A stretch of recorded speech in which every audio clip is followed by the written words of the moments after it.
The sirens wailed as Marcus Hayes rounded the corner, briefcase swinging, tie flapping against his chest. The city street was crowded, cafes spilling patrons onto the sidewalks, traffic humming.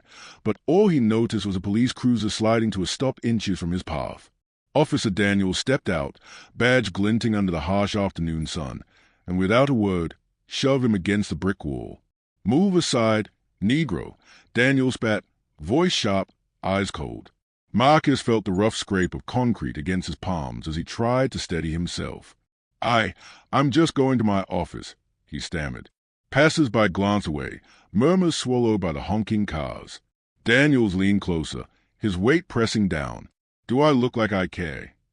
A sharp laugh broke from a man nearby, nervous, half afraid. Marcus could smell the officer's cheap cologne, feel the heat of anger radiating off him like a weapon. Every heartbeat thumped louder than the city itself, each one echoing betrayal and fear. Marcus's mind raced. His father's warnings, the countless warnings he'd dismissed. He knew he couldn't reason with Daniels. He knew the world wouldn't notice if he crumbled here, on this sunlit sidewalk. Then, the officer's hand shot forward, grabbing his wrist, twisting it cruelly. "You think you own the streets?" Daniels sneered. "Let's see how the law handles you." Marcus's eyes locked on the badge. Something in the glint caught him, an insignia he didn't recognize, a subtle mark of power far beyond the street. The realization hit before the handcuffs clicked. A crowd froze. Cameras flashed. And Marcus's life, carefully built, teetered on the edge of public humiliation and private betrayal. Marcus Hayes rounded the corner, briefcase swinging, coffee slushing in its cup holder. The city street was alive with a midday rush. Cafe chairs scraped against sidewalks, taxi horns blared, the faint hum of construction punctuated the air. He adjusted his tie, glanced at the office tower looming ahead, and stepped with purpose toward the entrance. A police cruiser screeched to a halt, tires squealing on asphalt. Officer Daniels emerged, heavy boots striking the pavement, eyes scanning Marcus like prey. Without a word, he shoved Marcus against the brick wall. Concrete scraped Marcus's palms, sharp and burning. I'm on my way to work," Marcus said, voice tight, aware of the gathering crowd. Daniels leaned in, weight pressing down, and spat words that hit like steel. "Move aside, Negro." Passers-by froze, some discreetly filming on phones, others pretending not to notice. A man in a hoodie let out a nervous laugh, stepping back. Marcus swallowed bile, every instinct screaming to comply, but also to resist. Daniels' grip tightened, twisting Marcus's wrist. "You think you own these streets," he sneered. Marcus felt his pulse in his ears, every beat echoing a lifetime of warnings and subtle prejudices, each one now screaming in concrete reality.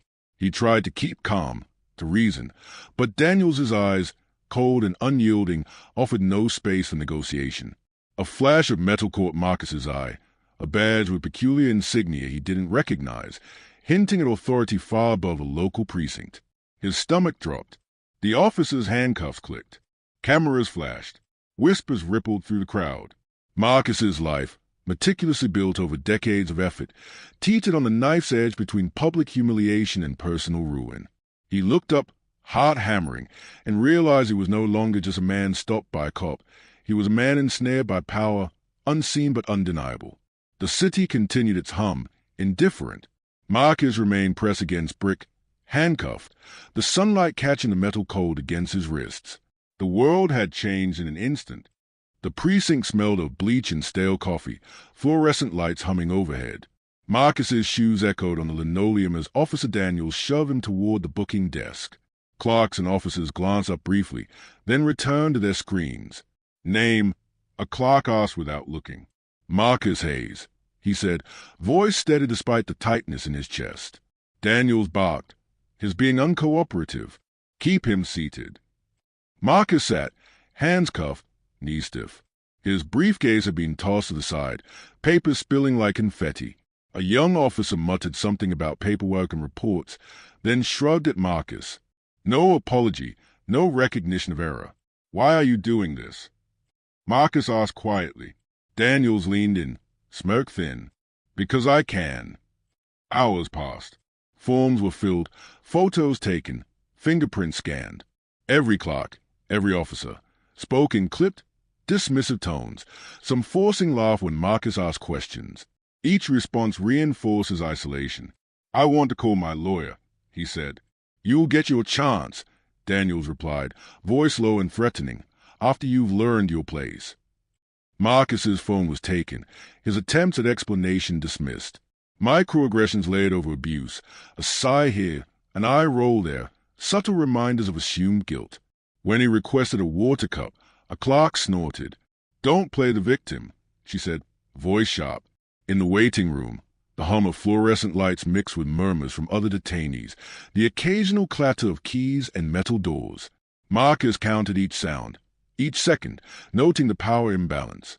He recalled friends' warnings, news stories, his father's cautious advice about navigating life in a world that judged him before knowing him. Daniels leaned against the wall, watching him. "The law doesn't care about excuses," he said. Marcus clenched his jaw. He understood, painfully, that the law did not exist for him here. It existed to uphold hierarchy, to protect privilege. And yet, beneath the humiliation and the threat, a seed of resolve began to form. He would survive this. Somehow, he would reclaim control. When the sergeant finally called his name, the chilling realization hit. The arrest was not just a local harassment. This could escalate, entangle political power and public image, and push him into battles he had never imagined. The handcuff remained cold around his wrists, a constant reminder that authority could bend reality against him, and the fight had only just begun. By the time Marcus was released, the city's narrative had already taken shape. His name flashed across phone screens, distorted headlines framing him as aggressive, confrontational, even criminal. Every social media post carried fragments of truth twisted by perception and bias. At his apartment, he scrolled through the feeds, stomach tightening. He attacked an officer. One post read, "Black man causes seen downtown." Another. Comments flooded in, some supportive, many condemning, some veiled threats. The phone rang. Marcus answered. "Marcus Hayes," a reporter's voice chirped. "I'm from WCTV. Can you confirm the events this afternoon?" I was stopped without cause," he said, trying to keep calm. "It's not what the media is reporting." The reporter pressed. "Can you tell me why Officer Daniels might have acted this way?" Marcus hesitated. I don't know. I didn't provoke him. I was walking to my office." Click. The line went dead.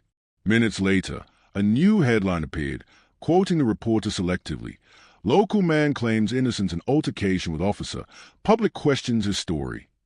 Neighbors peered from windows. Colleagues called, some hesitantly, unsure if associating with him would bring attention. Marcus's professional reputation teetered. Even friends expressed cautious distance, afraid of backlash. He knew the media's portrayal was not accidental. It mirrored societal biases. A black man confronted by authority, presumed guilty, the story written before facts were verified. Marcus sat back, mind racing. If public perception was already skewed, legal recourse alone would not suffice. He needed a plan, a way to reclaim the narrative. His fight had to extend beyond the precinct, beyond Daniels, beyond whispers and headlines. The city pulsed outside his window, indifferent. Cameras had captured one angle. Society had chosen another, and Marcus realized he was now battling not only injustice but also a culture conditioned to distort truth. The weight settled heavy. His life, his career, his dignity, all subject to public misrepresentation. And yet, somewhere deep, a quiet determination took root. He would not disappear into their story. He would rewrite it. Marcus sat in the attorney's office, the hum of the overhead light blending with the faint ticking of a wall clock. The air smelled of leather and paper, thick, almost suffocating. Across from him, his lawyer, Elena Ruiz, leaned forward, hands clasped. "Marcus, Daniels has political connections," she said bluntly. "We're not just fighting a precinct-level officer, we're challenging a system that shields him." Marcus nodded, swallowing the lump in his throat. "So, what does that mean for me?" "It means every move must be strategic. Documentation, witnesses, public statements.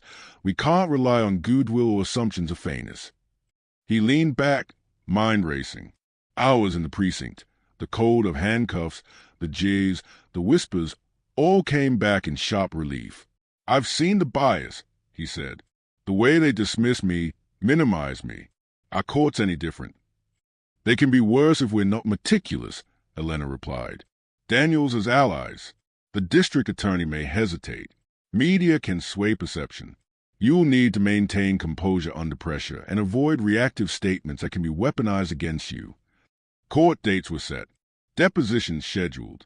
Each hearing revealed subtle microaggressions, a judge mispronouncing his name with a smirk, opposing counsel implying he exaggerated, whispers in the gallery echoing skepticism. Dialogue-heavy exchanges exposed the system's favoritism. Every polite, clipped word from the officers reinforced their institutional shield, while Marcus's carefully measured responses were scrutinized for inconsistency. After a tense session, he sat outside the courthouse, sunlight harsh on the steps. He watched people pass, indifferent to the battle raging over his reputation.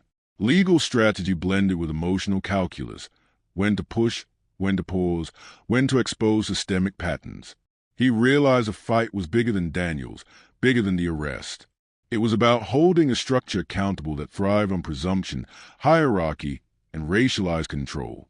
With each filing, each cross-examination, Marcus felt the weight of responsibility, not just for himself, but for society conditioned to look the other way. The chapter closed as his phone buzzed with a tip. Daniels' connections reached far beyond local politics. The courtroom drama was only the beginning. Marcus sat in the dim light of his apartment, laptop open, documents strewn across the coffee table. Newspaper clippings, precinct reports, and social media threads formed a chaotic mosaic. The deeper he dug, the more the pieces began to align. "Elena, look at this," he said, pointing to a news article dated years earlier. Daniels' sister, state senator. Campaign photos, endorsements, public statements praising law enforcement loyalty. This isn't random. Elena leaned in, eyes narrowing. So the officer isn't just a rogue. He's connected, protected. That explains the reluctance in the precinct, the hesitations we've seen from the DA. He has political cover. Marcus felt a chill run down his spine. The personal affront, the beat there, the humiliation. It was never isolated. Every action, every dismissal, every smirk had been amplified by unspoken alliances, entrenched influence. The systemic weight pressing on him was no longer abstract. It was concrete, deliberate, inescapable. He leaned back, mind racing. If he exposed Daniels now, the fallout would ripple through political channels, media narratives, and institutional hierarchies. But ignoring it was impossible. Silence meant erasure, complicity in the abuse. "I'm not staying silent," Marcus said, voice low but firm. "We take this to the public. Carefully, strategically. If this reaches the wrong eyes first, they'll spin it. We need control." Elena nodded. "We gather evidence, corroborate stories, speak with journalists who understand systemic bias. Timing is everything. Exposure without strategy will backfire." They began mapping a plan. Interviews with witnesses, requests for precinct documents, journalistic inquiries. Every conversation bristled with caution. They had to anticipate pushback from a network designed to protect Daniels. As night deepened, Marcus felt both fear and determination. The power imbalance was vast, the political shield formidable, but the truth, once uncovered, had weight beyond influence, and Marcus was ready to wield it, no matter the personal cost. The city outside continued unaware, lights flickering over streets that had already witnessed his public humiliation. Inside, Marcus and Elena plotted a confrontation that would shake both law enforcement and political spheres, a reckoning years in the making. ChatGPT can make mistakes. Check important info. The morning news cycle hit Marcus like a tidal wave. Social media posts, tweets, and live stream clips of the street altercation were trending under hashtags he had never imagined existing. His phone buzzed incessantly. Journalists, activists, acquaintances, strangers. The narrative was shifting. Elena leaned over his shoulder, scanning coverage. "They are picking up your story. Finally, but it's volatile. Some framing still paints you as aggressive." Marcus rubbed his temples. "Let them distort. The truth will out. People will see Daniels for what he is." He ventured outside, greeted by a mixture of recognition and avoidance. Protesters held signs demanding accountability. Others whispered and averted their eyes. One young man approached him, camera in hand. "Marcus Hayes, people are standing with you. We'll share your side." The public arena became a battlefield. Newsrooms called with requests for interviews. Journalists debated the framing, some sympathetic, some cautious. Marcus's carefully constructed narrative had to balance emotion and evidence. Every word carried risk. Daniels, meanwhile, moved to contain the story. Political aides whispered. Press releases were drafted, and spin doctors attempted to frame the incident as a misunderstanding. Dialogue from leaked calls revealed strategic attempts to discredit Marcus. Subtle insinuations of exaggeration, hints at prior altercations, hints designed to erode public trust. Marcus recognized a pattern. Systemic power shielding its own, bending narrative to protect influence.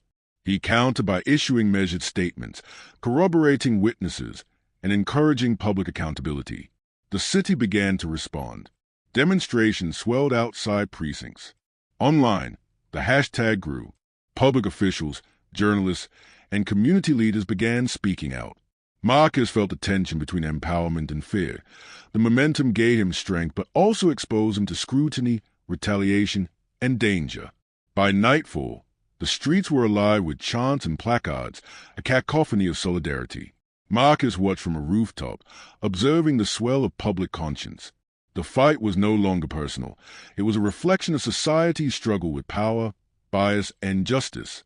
And Marcus understood this was only the beginning of the reckoning. The courtroom was packed. Cameras lined the back, journalists scribbled notes, and murmurs of anticipation filled the air. Marcus sat upright, hands folded, suit pressed, eyes fixed on Daniels as he entered. The officer's posture was rigid, confidence barely masking tension. Elena leaned close. "Stay focused. Every word counts. Don't react to provocation." Daniels' attorney opened with the usual dismissive tone. "My client acted according to procedure," he said. "Any claims of misconduct are exaggerated and unverified." Marcus's heart pounded, but he stayed calm. Each question he answered, each objection he raised, revealed cracks in the defense's narrative. Witnesses he had meticulously gathered spoke clearly. Onlookers who had seen excessive force, clerks who described dismissive microaggressions, even colleagues who noted procedural anomalies. Did Officer Daniels display aggression beyond what was required? Elena asked a witness. "Yes," the witness replied firmly.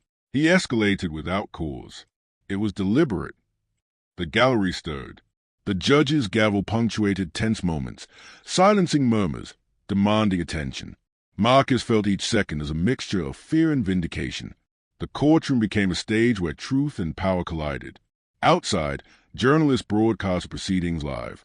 Social media amplified testimony, the public dissecting each word, each reaction.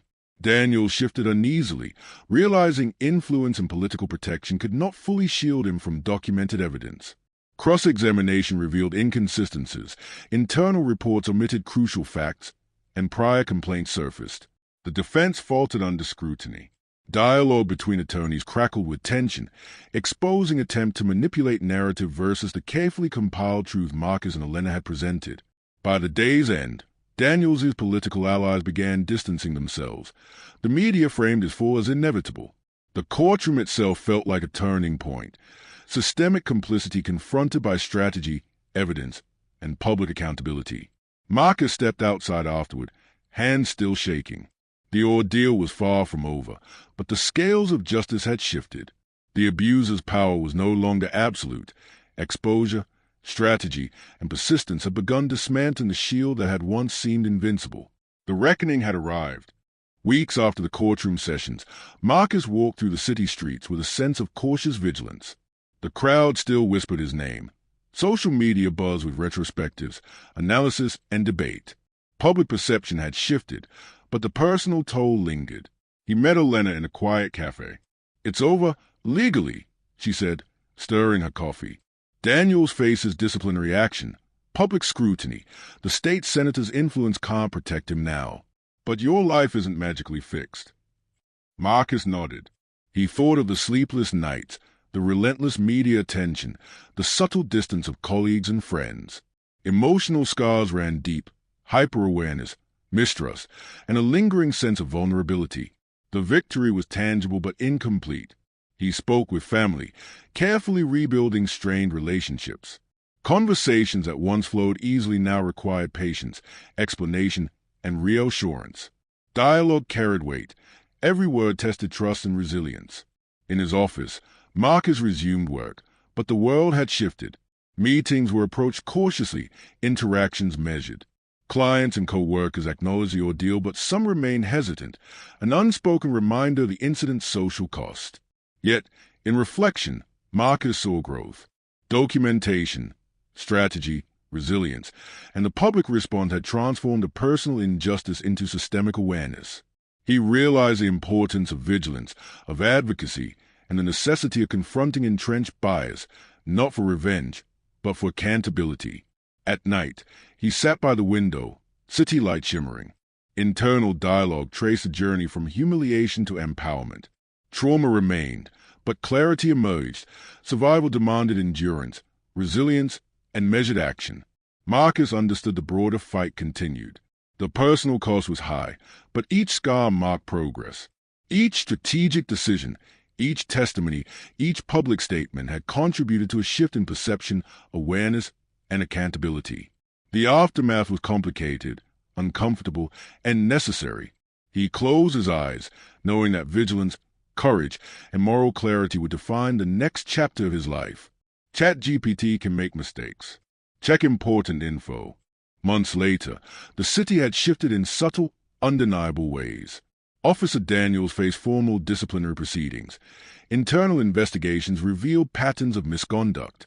Media coverage detailed the extent of political shielding he had enjoyed, exposing systemic weaknesses and hypocrisy. Public trust in local authorities wavered, and calls for reform grew louder. Marcus sat in a community center, speaking to a small audience of activists, students, and journalists.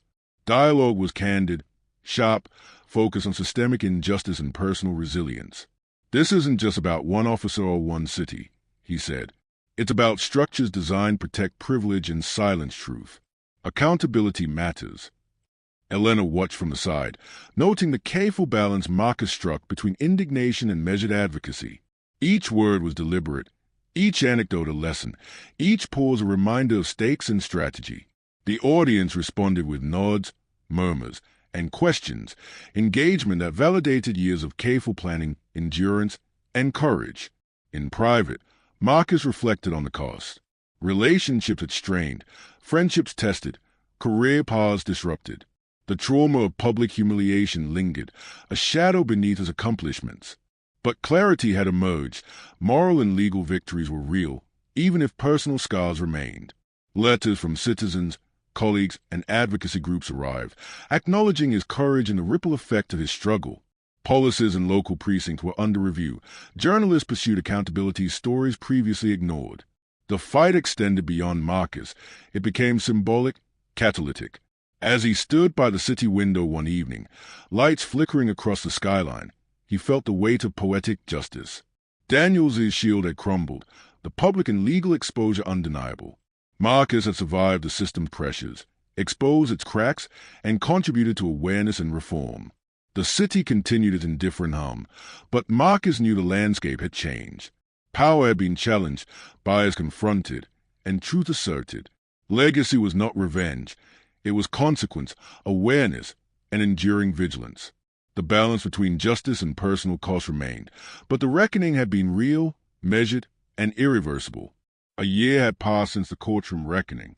The city street seemed quieter, but Marcus knew the calm was fragile. Policies had been revised in the precinct.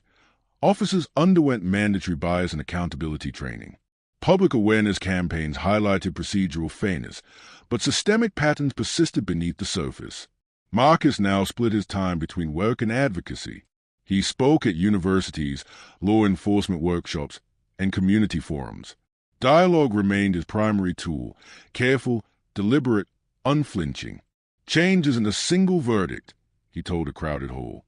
"It's consistent vigilance, relentless exposure of privilege, and demanding accountability at every level." Emails and letters poured in from citizens recounting similar injustices, some seeking advice, others sharing stories of systemic failure. Marcus realized the fight had multiplied, becoming a network of awareness and resistance. Even as progress unfolded, he remained cautious. Public figures who once whispered support now carefully measured interactions. Social media remained a double-edged sword, amplifying both advocacy and scrutiny. Friends who had drifted returned cautiously, and family remained a pillar of quiet, steadfast support. Late nights found him reviewing cases, consulting journalists, and strategizing reforms. The personal cost lingered: hypervigilance, exhaustion, the emotional weight of witnessing repeated patterns. But Marcus had cultivated resilience. Standing on his apartment balcony, the city light stretching into the horizon, he reflected. Victories could be reversed, narratives manipulated, but truth had a staying power that no spin could fully erase. Daniels's fall was permanent, yet the broader system demanded constant attention. Marcus's voice, once confined to his own struggle, had become part of a chorus demanding structural accountability. The fight was ongoing, the lessons enduring, and the vigilance required infinite. He was no longer just a man defending himself. He was a guardian of consequence, truth, and public conscience. 2 years after the initial incident, Marcus walked through a city subtly reshaped by scrutiny and advocacy. Community forums, precinct reforms, and public oversight committees had taken root. The story of his confrontation with Officer Daniels had become a case study in law schools and social justice workshops, cited as both cautionary tale and blueprint for accountability.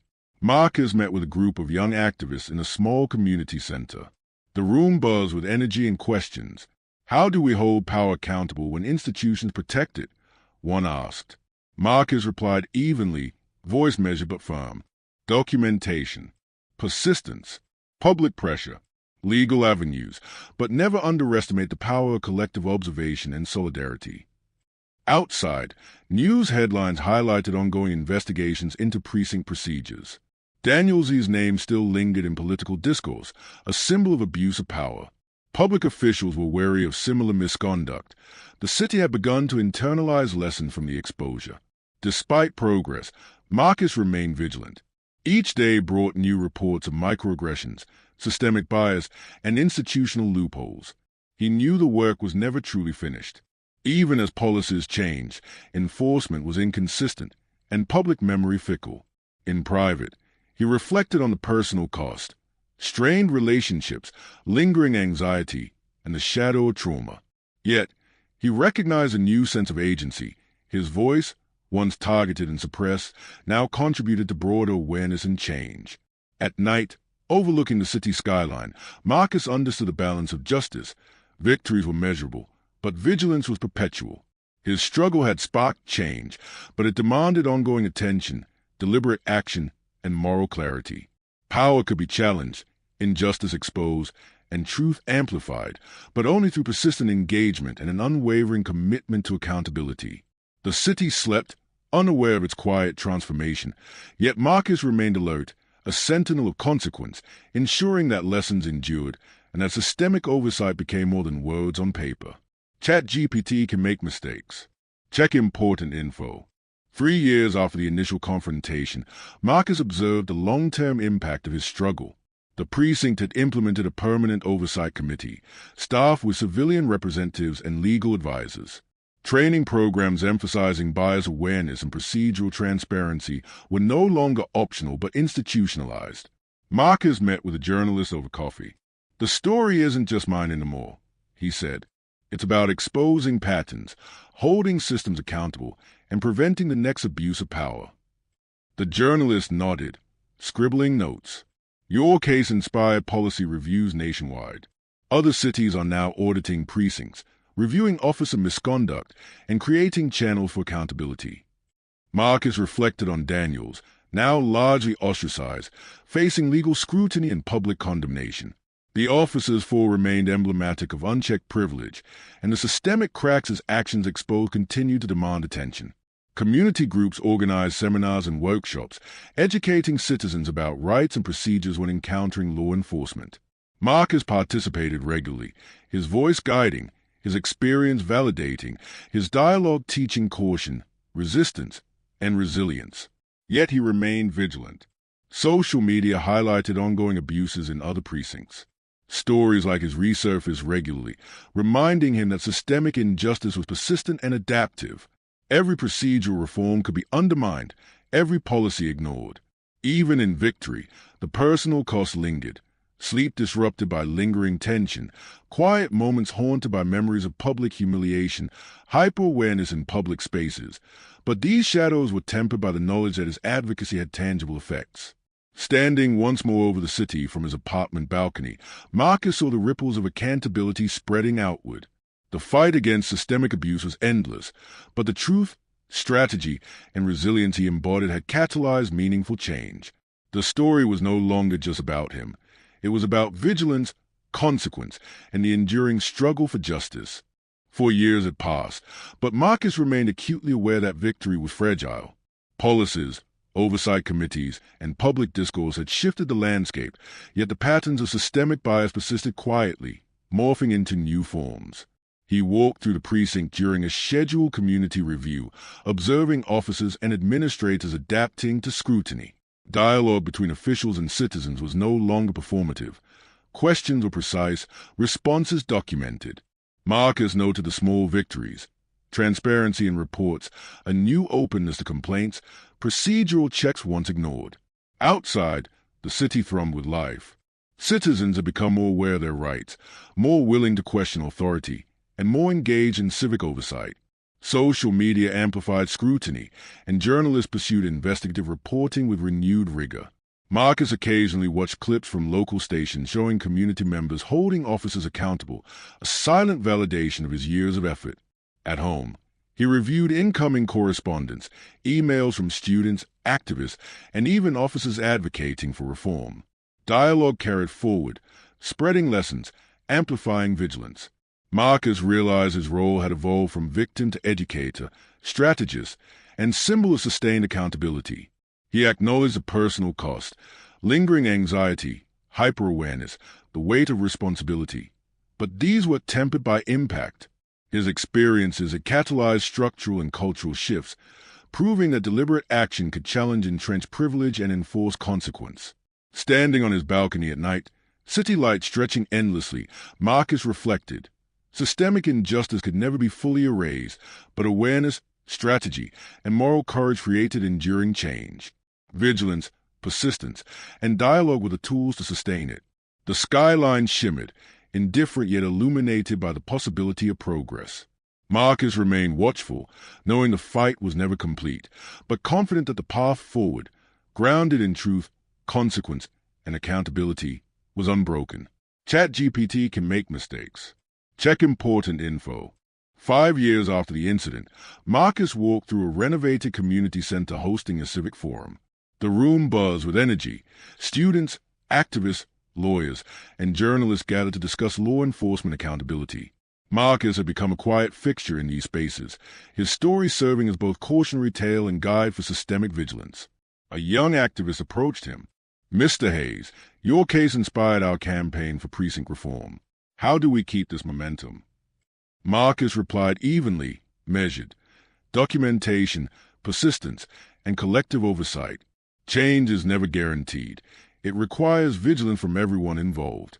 The system only evolves when pressure is consistent and informed. Outside, the precincts operated under new transparency measures. Annual reviews, independent audits, and mandatory community engagement have become standard practice. Officers who previously relied on political protection now face public accountability. Daniels' fall remained emblematic, a reminder of unchecked power and its consequences. Marcus met Elena afterward, reviewing a report on national reforms inspired by their advocacy. Dialogue between legal experts, journalists, and civic leaders reflected an ecosystem shifted by their efforts. They noted improvements but acknowledged that systemic inequities persisted elsewhere. Even as personal vigilance continued, watching for subtle bias, following emerging cases, mentoring new advocates, Marcus felt a measure of closure. The fight had rippled outward, affecting lives and systems beyond the city, transforming trauma into actionable influence. From his balcony that evening, the city spread beneath him, familiar yet transformed. The skyline gleamed with ongoing possibility. Marcus understood the final lesson. Systemic injustice never fully disappears, but courage, strategy, and sustained accountability create lasting change. Power could be challenged, abuse confronted, and the vigilant ensured that truth carried weight. He exhaled, a quiet acknowledgement. The cycle of observation, action, and consequence continued, but now he had helped set the standards by which it would unfold.